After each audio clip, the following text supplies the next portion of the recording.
Hello बच्चों, और question is here A coelomates animals with flame cells. देखिए, सबसे पहले तो हम बात करें कि ए सिलोमेट हमारे पास में क्या होते हैं। ये हमारे पास में ऐसे एनिमल्स होते हैं जिनके अंदर हमारे पास में बॉडी कैविटी क्या होती है, एब्सेंट होती है, या हम सिलोमिक कैविटी कहें वो एब्सेंट होती है। ठीक है, इसकी जगह पर क्या होता है, इनके पास में मीजोगीलिया होती है। क्या होती है बेटा, मीजोगीलिया।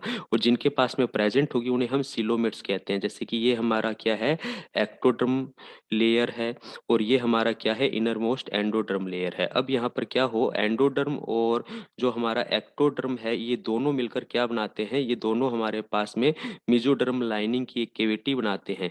और ये केविटी अगर प्रेजेंट होगी जो मिजोडर्मल लाइनिंग की बनी है, तो उन्हें हम क्या कहते हैं, उन्हें हम क्या कहते हैं, उन्हें हम सीलोमेट्स कहते हैं। क्या कहते हैं बेटा, सीलोमेट्स कहते हैं। तो ये तो हम ए सीलोमेट्स का मतलब बॉडी केविटी एब्सेंट है, यानी कि मीजोगेलिया वहाँ पे क्या होती है बेटा, प्रेजेंट होती है यहाँ पर। ठीक है, और ये हमें किसके अंदर देखने को मिलता है, प्लेटीहेल्मिन्थीज में देखने को मिलता है। प्लेटीहेल्मिन्थीज हमारे कैसे होते हैं, ए सीलोमेट्स होते हैं। एनेलिडा हमारे पास में कैसे होते हैं, सीलोमेट्स होते हैं, यानी कि बॉडी कैविटी प्रेजेंट है।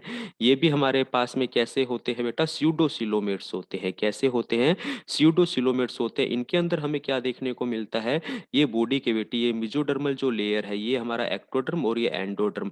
अब ये जो मिजोडर्मल लेयर है ना, ये पाउच की फॉर्म के अंदर होती है। अगर ये पाउच की फॉर्म के अंदर होगी मिजोडर्मल लेयर हमारे पास में, तो ये हमारे पास में क्या कहलाते हैं बेटा, स्यूडोसिलोमेट्स कहलाते हैं। वहीं अगर हम ऑर्थोपोड्स की बात करें तो ऑर्थोपोड्स भी हमारे पास में सिलोमेट्स होते हैं, ट्रू कैविटी होती है। तो हमें तो क्वेश्चंस के अंदर ए सिलोमेट पूछा, तो सिलोमेट्स के बेस पर तो ये तीनों ही हमारे पास में क्या हो गए बेटा, आंसर गलत हो गए, है ना। तो हमारा ए ऑप्शन यहाँ पे फर्स्ट ऑप्शन सही जाता है। वहीं अगर मैं बात कर लूँ एक्सक्रीटरी ऑर्गन की, ये जो फ्लेम सेल्स है ना मेरे पास में, ये क्या होती हैं, ये होती हैं हमारे पास में एक्सक्रीटरी ऑर्गन्स, जो हमें कहाँ देखने को मिलते हैं, हमें प्लेटीहेल्मिन्थीज के अंदर देखने को मिलते हैं। तो ए ऑप्शन बिल्कुल सही जाता है। वहीं अगर मैं नेफ्रीडिया एक्सक्रीटरी ऑर्गन्स की बात करूँ तो ये हमें कहाँ देखने को मिलेंगे, ये हमें एनेलिडा के अंदर देखने को मिलेंगे।